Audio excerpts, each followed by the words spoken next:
ஓம் சாந்தி. தடை என்ற பக்தியில் 17வது நாளில் நாம் அனைவரும் இருக்கின்றோம். இந்த பாரத பூமி அரை கல்பமாக தெய்வீகமான பூமியாக சொர்க்கமாக இருந்தது. மற்றும் இந்த சொர்க்கத்துல பல வகையான சிறப்பம்சங்கள் இந்த பாரத தேசத்துல மட்டும்தான் இருக்கு. பாரதத்துல உதாரணமாக தானம், தர்மம், மற்றவர்களுக்கு உதவி செய்வது, அவர்களை முன்னேற்றுவது, மற்றவர்களுக்கு பாதுகாப்பு கொடுக்கக்கூடியது, அனைத்து விதமான விசேஷங்கள் இருக்கு. நம்ம எல்லாருமே தெரிஞ்சிருக்கோம், சீக்கிய மதத்துல சிறப்பாக ஒரு லங்கர் நடத்தக்கூடிய பழக்கம் இருக்கு. அதன் மூலமாக தகுதி இல்லாதவர்களுக்கு, சக்தி இல்லாதவர்களுக்கு உணவு கொடுத்து அவர்களை திருப்திப்படுத்துவதாக இது காட்டக்கூடியதா இருக்கு. தேவதைகளுடைய சிறப்பம்சங்கள், தெய்வீகமான பூமியினுடைய சிறப்பம்சங்கள் இன்னும் பாருங்க இந்த பாரத தேசத்துல இருக்கு இல்லையா. கருணை, இரக்கம், உதவி, இந்த மாதிரி பல சிறப்புகள் அடங்கி இருக்கு. சங்கம் யுகத்துல சுயம் பகவான் நம்மளா இருக்கலாம், நீங்களா இருக்கலாம், நம்ம எல்லாத்துக்குமே ஒவ்வொரு குழந்தைகளுக்குமே பகவான் நிறைய விசேஷங்களை நமக்குள்ள நிரப்பி இருக்காரு. பாருங்க இன்னைக்கு முறையில சிறப்பான தலைப்பு எது? சதா ஸ்னேகி மற்றும் அகண்ட மகாதானி ஆகுங்க. எப்போ இந்த உலகம் விக்ன விநாசக்காக மாறப்போகுது, அப்போ விநாசமாக கூடிய நேரத்துல நம்ம எல்லாருமே சமாதான சுரூபமாக மாறணும் என்ற முரளியினுடைய தேதி 31 அக்டோபர் 2006 ஆகுது. பாபா நம்மை ஒவ்வொருத்தருமே பாபாவுக்கு சமமாக அகண்ட மகாதானியாக மாத்துறாரு. மற்றும் தற்போதைய காலத்துல பகவான் நம்மை ஒவ்வொருத்தருக்குமே எவ்வளவு கஜானாக்கள் நிரப்பி கொடுத்திருக்காரு. அதனால நம்ம எல்லாருமே செல்வந்தர்களாக மாறுறோம். இன்னைக்கு முரளியில பாபா மனாஹே, அதாவது தடை என்ற முதல் பாயிண்ட், ஸ்னேகிய நம்ம மறக்க கூடாதுன்னு தான் சொல்றாங்க. பகவான் நமக்கு எவ்வளவு அன்பு கொடுக்கிறாரு, எவ்வளவு நம்மள பாதுகாக்கிறாரு, ஒவ்வொரு நேரமும் நமக்கு உதவி செய்து முன்னேற்றம் அடைய வச்சுட்டே இருக்காரு. ஆனா நம்ம அவரை மறந்துட்டோம், அது நல்ல ஒரு விஷயம் கிடையாது. அந்த ஸ்நேகத்துக்காகவே சில வரிகள் இருக்கு. இதயத்துல உன்னுடைய எந்த அடையாளமும் கிடையாது, புத்தியில உன்னுடைய எந்த அடையாளமும் கிடையாது, மனதுல எந்த உண்மையான உருவமும் கிடையாது. ஆனா சங்கம் யுகத்துல நீ கொடுத்த அந்த அன்பு எப்போதுமே சாக்கார ரூபத்துல அனுபவமாக இருந்துட்டே இருக்கு. உங்களுக்கும் நமக்கும் இந்த அனுபவம் இருக்கும். அறியாமையின் காலத்துல, பகவானுடைய அறிமுகம் இல்லாத காலத்திலும் அந்த நேரத்திலும் பகவானை நோக்கி ஒரு சொந்தமான உணர்வு இருந்தது. வாழ்க்கையில எந்த பிரச்சனை வந்தாலும், எந்த ஒரு சங்கடம் வந்தாலும் பகவானை நினைச்சா அவருடைய உணர்வு, அவருடைய உதவி என்ற உணர்வு நமக்கு எப்போதுமே இருக்கும். எல்லாருக்குமே இந்த மாதிரியான ஒரு அனுபவம் இருக்குதானே. அப்போ அந்த அனுபவம் எப்ப நம்ம செய்யறோம்? நம்ம எல்லாருமே கல்பத்துக்கு முன்னால சங்கம் யுகத்துலதான் அனுபவம் செஞ்சிருக்கோம். அதனுடைய பலன், அதனுடைய ரிசல்ட் இப்ப நம்ம எல்லாருமே துவாபர யுகம் முதல் இந்த கலியுகத்தினுடைய கடைசி வரை அனுபவிக்கிறோம். ஆகவே ஒருபோதும் ஸ்நேகியா இருக்கக்கூடிய பாபாவை நம்ம மறக்க கூடாது. ஏன்னா பாபா போல அன்பு வேற யாருமே கொடுக்க முடியாது. பாபா நமக்கு எவ்வளவு அன்பு கொடுத்திருக்காரு, எவ்வளவு ஸ்நேகம் கொடுத்திருக்காரு. பாபாவுடைய அன்புனாலதான் இந்த பிராமண வாழ்க்கையில நம்ம எல்லாருமே வாழ்ந்துட்டு இருக்கோம், முன்னேறிட்டு இருக்கோம். மற்றும் ஸ்நேகத்தினால குழந்தைகளாக நமக்கு பாபா மூலமாக அளவற்ற அன்பு கிடைச்சிட்டு இருக்கு. அந்த ஸ்நேகத்திற்கு பல சிறப்புகள் இருக்கு. ஆகவே சிறப்பு அம்சங்களை நாம இப்ப நினைவுல வச்சுட்டு இருந்தா ஸ்நேகியா இருக்கக்கூடிய பாபாவை ஒருபோதும் மறக்க மாட்டோம். ஸ்நேகியா இருக்கக்கூடிய பாபா கிட்ட இருந்து நமக்கு கிடைச்சிருக்கக்கூடிய ஸ்நேகத்தின் என்னென்ன சிறப்பு அம்சங்கள் இருந்துட்டு இருக்கு.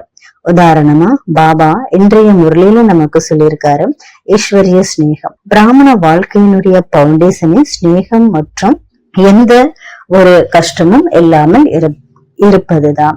அப்போ பவுண்டேஷன் இல்லாம எந்த ஒரு விஷயமும் இருக்காது இல்லையா. இப்ப நமக்கு அனைவருக்குமே அனுபவம் இருக்கு. அனைவருமே அனுபவம் இருக்கக்கூடிய பகவானுடைய அறிமுகம் கிடைத்த போதுதான் முதல் முறை சேவைன்ற மையத்துக்கு நம்ம வந்தோம். அங்க சகோதரிகளுடைய அன்பு நமக்கு முதல்ல கிடைச்சது. அடுத்தது பிராமண குடும்பத்தினுடைய அன்பு நமக்கு கிடைச்சிருக்கு.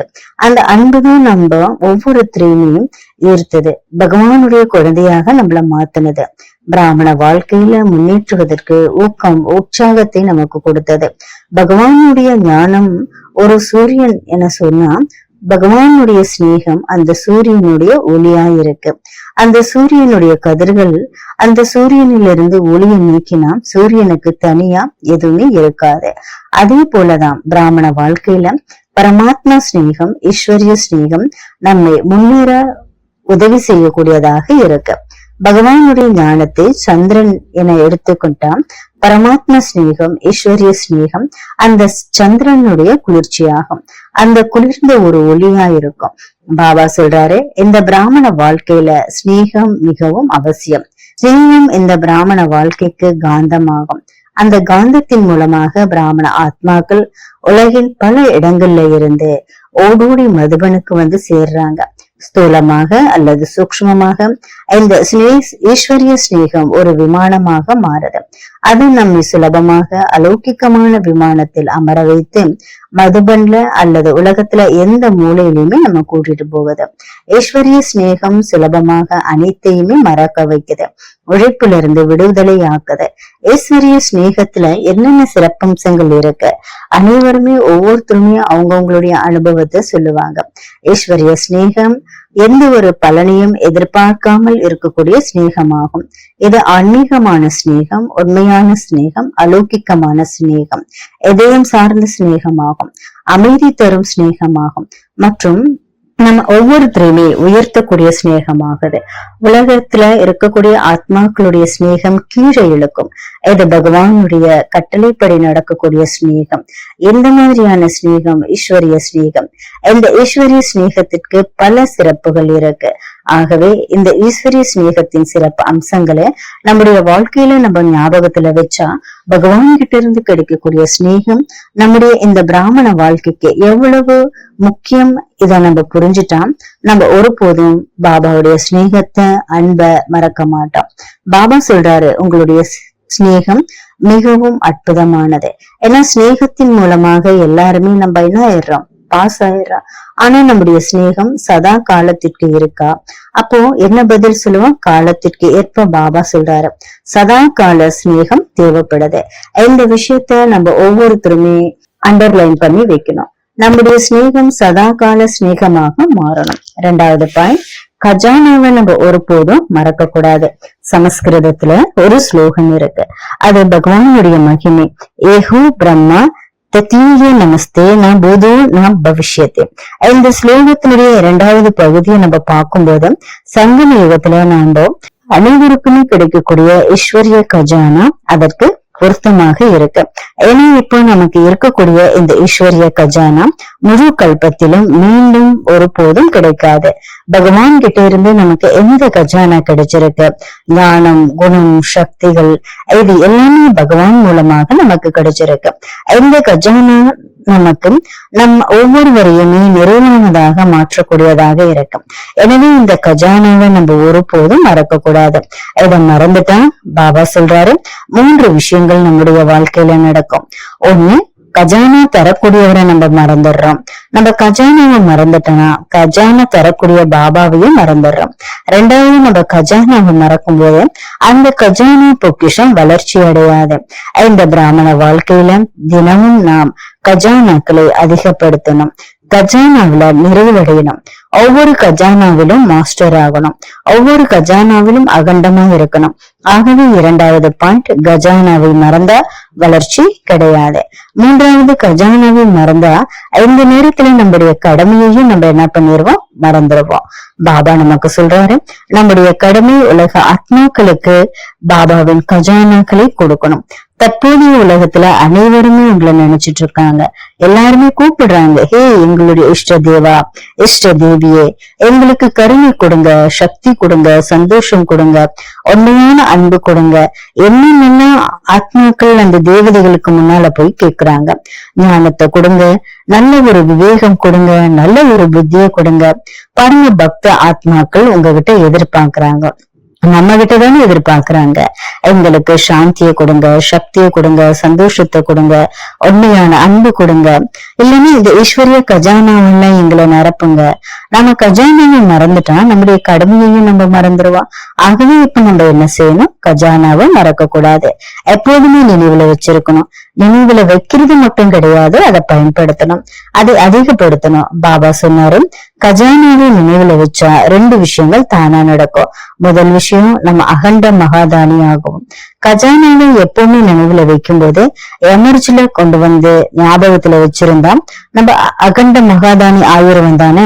அதே சமயம் வாழ்க்கையில எந்த பிரச்சனை வந்தாலும், எந்த மாதிரியான விக்னங்கள் வந்தாலும் நாம சுலபமாக அந்த விக்னங்களை விநாசம் செய்யக்கூடியவர்களாக நம்ம மாறிடுவோம். நம்ம எல்லாருக்குமே வாழ்க்கையில எப்போதுமே தடையில்லாம இருக்கணும், முன்னேறணும், நிலையான சுகம், சாந்தி, சந்தோஷம், திருப்தி இது எல்லாமே கிடைக்கணும்னு பாபா சொல்லியிருக்காரு. நம்மளும் எதிர்பார்க்கிறோம். அதற்கு நம்ம என்ன பண்ணணும்? பாபாவுடைய கஜானாக்களை எப்போதுமே நம்ம மற்றவர்களுக்கு பகிர்ந்து கொடுக்கணும், அதை அதிகப்படுத்தணும், நினைவுல வச்சிருக்கணும். அப்பதான் நம்ம சுலபமாக, நிர்விக்னமாக மற்றும் சமாதான சுரூபமாக ஆகுவோம். இப்ப பாருங்க, தடை என்பதுல 3வது பாயிண்ட், படிக்கட்டுல நம்ம ஏறக்கூடாது, லிப்ட் நம்ம பயன்படுத்தணும். இதற்காக 2 லைன் இருக்கு. பக்தி மார்க்கத்துல நம்ம எல்லாருமே மலை ஏறிட்டே இருந்தோம். உன் தரிசனத்திற்காக மலை ஏறிட்டே இருந்தோம். யாருடைய தரிசனம்? பாபாவுடைய தரிசனம். இப்போ பாபா நமக்கு என்ன பண்ணிருக்காரு? லிப்ட் கொடுத்திருக்காரு. படிக்கட்டுக்கு பதிலா லிப்ட் கொடுத்திருக்காரு. தீவிர புருஷார்த்தத்திற்காக பாபா இப்ப நமக்கு லிப்ட் கொடுத்திருக்காரு. இந்த மாதிரியான ஆன்மீக லிப்ட், தீவிர புருஷார்த்த இத பற்றி பாபா நமக்கு சொல்றாரு. குழந்தைங்க நம்ம இந்த ஆன்மீக லிப்ட பயன்படுத்தணும், இதை நம்ம யூஸ் பண்ணணும். நம்ம எல்லாருக்குமே தெரிஞ்சிருக்கு, இந்த உலகத்துல நிகழ்காலத்துல மக்கள் தொகை அதிகமாயிட்டே வருது. அதனால அரசு என்ன பண்ணுது? பெரிய பெரிய நகரங்கள்ல பெரிய பெரிய கட்டிடங்களை டவர் போல கட்டி இருக்கு. மற்றும் அதுல என்ன பண்றாங்க? லிப்ட் வைக்கிறாங்க. அதனால எல்லாருக்குமே சுலபமா இருக்கும். ஒருத்தர் 20 மாடி கட்டிடத்துல இருந்தா 2 ஆப்ஷன் இருக்கு, ஒன்னு லிப்ட், இன்னொன்னு படிக்கட்டு. எல்லாருமே எந்த ஆப்ஷனை தேர்வு செய்வாங்க? லிப்ட். ஏன்னா படிக்கட்டை பயன்படுத்தும் போது சீக்கிரமா டயர்ட் ஆயிடுவாங்க, அப்புறமா டைம் அதிகமா எடுக்கும். ஆனா லிப்ட் பயன்படுத்தினா ரொம்ப சீக்கிரமா போயிருவாங்க, நேரமும் சக்தியும் சேமிக்க கூடியதாக இருக்கும், சேவ் ஆகும் இல்லையா? அதே போலதான் பாபா நமக்கு சொல்லியிருக்காரு, படிக்கட்டுல நம்ம ஏறக்கூடாது, நம்ம லிப்ட பயன்படுத்தணும். பாபா நமக்கு அந்த லிப்ட் கொடுத்திருக்காரு இல்லையா? அந்த லிப்ட் இது ஆசீர்வாதத்தினுடைய லிப்ட். ஆசீர்வாதத்தினுடைய லிப்ட் நம்ம பயன்படுத்தணும். ஆசீர்வாதங்கள் நம்முடைய வாழ்க்கையினுடைய லிப்டாக செயல்படணும். அதற்காக நம்ம ஏபிசிடியை பயன்படுத்தணும். ஏ என்றாலே ஆக்யாங்காரே. நம்ம புருஷார்த்தத்துல ஆசீர்வாதத்தினுடைய லிப்ட பயன்படுத்தணும். அப்போ முதல்ல ஆக்யாங்காரி ஆகணும். முதல்ல பகவானுடைய கட்டளைக்கு நம்ம நடக்கணும். அவருடைய கட்டளையை நம்ம ஒவ்வொருத்தருமே ஃபாலோ பண்ணணும். அப்பதான் நமக்கு ஆசீர்வாதம் கிடைக்கும். 2வது, பெரியவங்களுடைய கட்டளையை நம்ம ஃபாலோ பண்ணணும். அவங்க கிட்ட இருந்தா ஆசீர்வாதம் கிடைக்கும். இது ஏ ஆகும். பி என்றால் பேலன்ஸ். பல வகையான பேலன்ஸ்களை பாபா நமக்கு கற்றுக் கொடுத்திருக்காரு. அத வாழ்க்கையில நம்ம ஃபாலோ பண்ணணும். அப்பதான் எல்லாருடைய ஆசீர்வாதமும் கிடைக்கும். சி அப்படின்னாலே கோஆபரேஷன். அனைவர்கிட்ட இருந்து ஒத்துழைப்பு நமக்கு தேவைப்படுது. சிறியவர்களா இருக்கலாம், பெரியவங்களா இருக்கலாம், யாரா இருந்தாலும் மற்றவங்களுக்கு நம்ம உதவி செஞ்சா நமக்கு ஆசீர்வாதம் கிடைக்கும். டி என்ன? டொனேஷன். பகவான் கிட்ட இருந்து கிடைச்சிருக்கக்கூடிய கஜானாவை நம்ம தானம் செய்யணும். எவ்வளவு தானம் செய்யறோமோ அவ்வளவு ஆசீர்வாதம் கிடைக்கும். அந்த ஆசீர்வாதம் நம்முடைய வாழ்க்கையில லிப்டா செயல்படும். இப்ப நம்ம ஒரு சின்ன டீல் செய்யறோம். எல்லாருமே இப்ப என்ன பண்ணுங்க? கண்ணை மூடுங்க, அனுபவம் செய்யுங்க. நான் பரம தமஸ்வி கமல ஆசனத்தில் அமர்ந்து என்னுடைய சங்கல்ப சக்தியினால ஒரு லிப்ட் உருவாக்குறேன். ஒரு ஆன்மீகமான லிப்ட், ஒரு அலௌகிகமான சக்தியினால நிரம்பிய லிப்ட், ஈஸ்வரிய ஆசீர்வாதங்களால் நிரம்பிய. அதில் 4 தூண் இருக்கு இல்லையா? அந்த 4 தூண் என்ன பண்ணுது? இந்த லிப்டை அழகாக என்ன பண்ணுது? பறக்க வைக்கிற. அப்போ இந்த லிப்டுக்கு உற்சாகத்தினுடைய சிறகுகள் இருக்கு. அந்த லிப்ட்ல நான் இப்ப உட்கார்றேன். நான் இப்ப அந்த லிப்ட்ல அமர்ந்து சூக்ஷ்ம வதனத்துக்கு போறேன். அந்த லிப்டுக்கு மேல பறந்து சூக்ஷ்ம லோகத்தை அடையிறேன். நான் சூக்ஷ்ம வதனத்தை அனுபவம் செய்யறேன். அங்க இருக்கக்கூடிய தெய்வீகமான ஒளி என்னை லேசாக மாத்துது. நான் மிகவும் லேசாக இருக்கக்கூடிய அனுபவம் செய்யறேன். அங்கிருந்து நான் பரந்தாமத்துக்கு போறேன். அங்க இருக்கக்கூடிய சக்தி எனக்குள்ள நிரப்புறேன். பரம சாந்தியை அனுபவிக்கிறேன். இப்ப நான் அந்த லிப்ட்ல புது உலகத்துக்கு போறேன். இந்த தேவலோகத்துல தேவதைகளுடைய புஷ்ப விமானத்தை பாக்குறேன். என்னுடைய லிப்டினுடைய வேகம் அதைவிட அதிகமாக ஒரு வினாடியில முழு பூமியை நான் சுத்தி இப்போ தெய்வீகமான உலகம் சங்கமயுக உலகமா இருக்கக்கூடிய மதுபனுக்கு வர இந்த லிப்ட் பறந்து மதுபன்ல சேருது. ஓம் சாந்தி. இது ஆசீர்வாதத்தினுடைய லிப்ட நம்ம யோகத்துல பயன்படுத்தலாம், அனுபவம் செய்யலாம். எப்ப வேணாலும் எங்க வேணாலும் நம்ம இந்த லிப்ட் மூலமாக போலாம். முரளியினுடைய 3 பாயிண்ட்ஸ், ஸ்நேகத்தை நம்ம மறக்க கூடாது, கஜானாவையும் நம்ம மறக்க கூடாது, படிக்கட்டுல நம்ம ஏறக்கூடாது. ஓம் சாந்தி. நமது பாய்ஜி நேற்று காலையில கொஞ்சம் பதட்டமா இருந்தாரு. யாராவது என்ன மதிப்பாங்களா, யாராவது என்ன கரெக்டா புரிஞ்சு என்னை பத்தி சொல்லுவாங்களா, என்னுடைய தவறுகளை சொல்லுவாங்களான்னு சொன்னாரு. இது நல்ல விஷயம்தான். அவர் ஆரம்பத்திலேயே ரொம்ப நல்லா உட்கார்ந்து இருந்தாரு, ஒரு தபஸ்விய போல இருந்தாரு. முதல்ல அனைவருக்குமே திருஷ்டி கொடுத்தாரு. அவருடைய கான்பிடன்ஸ் நல்லது, நல்ல தயாரிப்பு இருந்தது. அவர் எந்த நோட்டீஸும் பண்ணல. ஹை கான்டாக்ட் ரொம்ப நல்லா இருந்தது. அனைவரையுமே இணைச்சாரு. சில வார்த்தைகள் அதிகமா பயன்படுத்தினாரு. மற்றும் உங்களுக்கு கவனம் வேண்டும் என சில உச்சரிப்புகளை திருத்தணும்னு இன்னொருத்தர் அவரை பத்தி சொல்றாரு. மற்றபடி ரொம்ப நல்லது. அரவிந்த் பாய்ஜி 4 நல்ல விஷயங்களை சொல்றாரு. ஞான சூரியன், அன்பு ஒளி, ஞான சந்திரன், அன்பு குளிர்ச்சி, பாசம், அன்பு விமானம். இது பேச்சினுடைய அழகு. ஏபிசிடி ஃபார்முலா நல்லதா இருந்தது. அடுத்தது அவருடைய வார்த்தை டிவைனா இருந்தது. லிப்ட் விசுவலேஷன் ரொம்ப நல்லா இருந்தது. முடிவுதான் ரொம்ப திடீர்னு முடிஞ்சது. மெதுவாக முடிக்கணும். உட்காரக்கூடிய நிலை ரொம்ப கரெக்டா இருந்தது. தயாரிப்பு முக்கியம். தனிப்பட்ட அனுபவத்தை நம்ம சேர்க்கலாம். உச்சரிப்புல இன்னும் கொஞ்சம் கவனம் தேவைப்படுது. மொழி ரொம்ப அழகா இருந்தது. இன்னும் கொஞ்சம் நம்ம அதை சேர்த்துக்கணும். மனாகே உலக ஜாலத்துல சிக்கி கொள்ள கூடாது. உலக விழாக்கள்ல நம்ம மூழ்கி போக கூடாது. யதார்த்தத்தை நம்ம ஒருபோதும் மறக்க கூடாது. மாயையினுடைய சுகங்கள்ல ஒட்டிக்க கூடாது. பொய்யான இந்திர ஜாலத்துல சிக்கிக்க கூடாது. ஓம் சாந்தி.